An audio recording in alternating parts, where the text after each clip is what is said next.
नहीं दरिद्र को दुखी न दीना, कोई दरिद्र नहीं होता, कोई दुखी नहीं होता, कोई दीन नहीं होता, कोई अबुध नहीं होता, कोई लक्षणहीन नहीं होता। सब नर करहि परस्पर प्रीति, चलहि स्वधर्म निरत श्रुति नीति। सब लोग परस्पर एक दूसरे के पोषक होते हैं, कोई किसी का शोषक नहीं होता। सब एक दूसरे का रक्षक होते हैं, कोई किसी का भक्षक नहीं होता। सब एक दूसरे के शुभ चिंतक होते हैं, कोई किसी का अशुभ चिंतक नहीं होता। सब एक दूसरे के पूरक होते हैं। सामंजस्य, सामनस्य और ऐकमत्य की स्थापना ही मुख्य रूप से उत्तम शासन का लक्ष्य। बाघ बकरा एक घाट पानी पिए, चूहा बिल्ला का आपस में मेल जोल हो जाए, और सांप और न्योले में भी बैर मिट जाए, ये उत्तम शासन का लक्षण है। यही राम राज्य है, यही धर्म राज्य है, यही ईश्वर राज्य है, यही धर्म सापेक्ष पक्षपात विहीन राज्य है।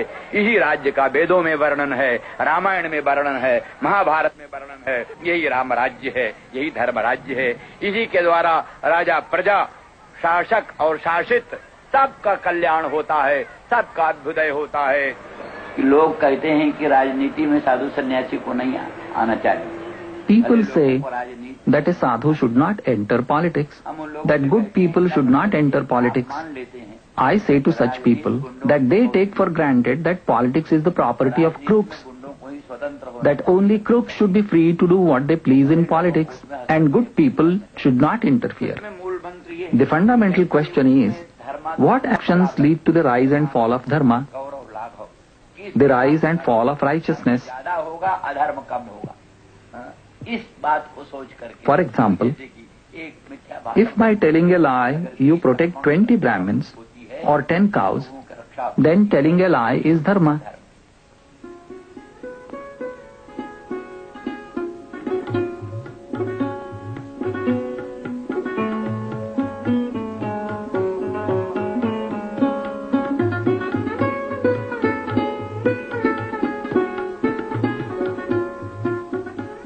Touring central India just before state assembly elections on behalf of the Ram Raj Parishad, a political party he founded, Swami Karpatri maintains the ascetic discipline he has practiced for almost 50 years. Although he now travels with a driver and a novice assistant instead of crossing the country on foot, he still rises at 1 in the morning, eats only 1 meal a day, and performs worship 4 times a day.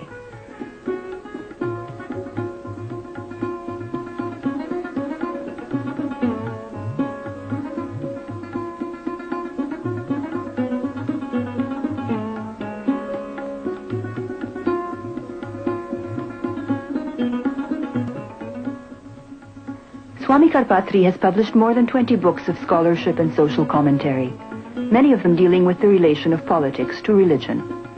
Even while on tour, this work continues. His goal is to restore Ram Raj, the golden age of the epics, when Lord Ram ruled on earth.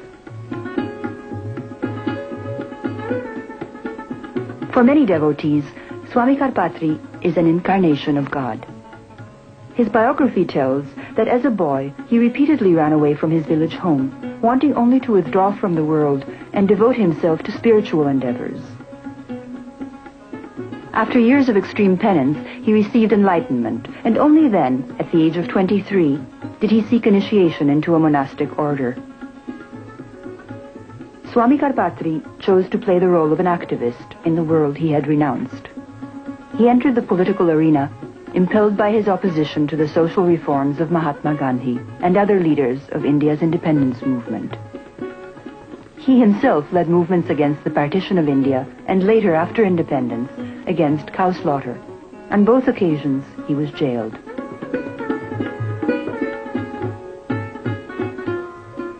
In 1947, when India became independent, Swami Karpatri founded a new political party, the Ram Raj Parishad.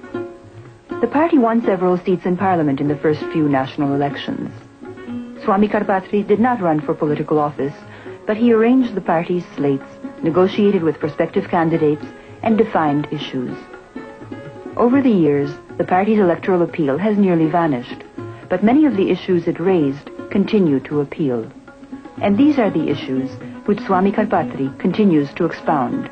At religious gatherings across North and Central India, he preaches opposition to cow slaughter, communism, family planning, and above all, to the ongoing secularization of Hindu life. He summons his followers to re-establish the traditional Hindu social system. He calls upon them to revive the vanished glory of a society based on a sacred cosmic order. धर्म की अधर्म का प्राणियों में विश्व का गो हत्या गो माता की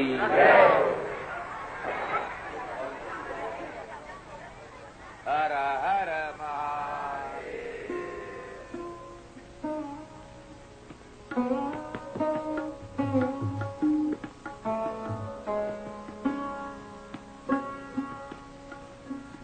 Swami Karpatri is an orthodox Shaivite, but his following cuts across lines of sect, class, and caste, and includes wealthy business people, former princely rulers, peasants, and tribal people.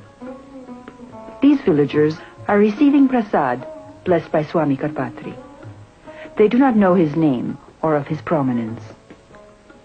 They have stopped along the road to watch an unknown sadhu perform his morning worship, to receive his darshan, to be blessed by his presence. And these two people, a tribal man and his mother, have stopped to seek the help of the Swami's sacred power with a personal problem.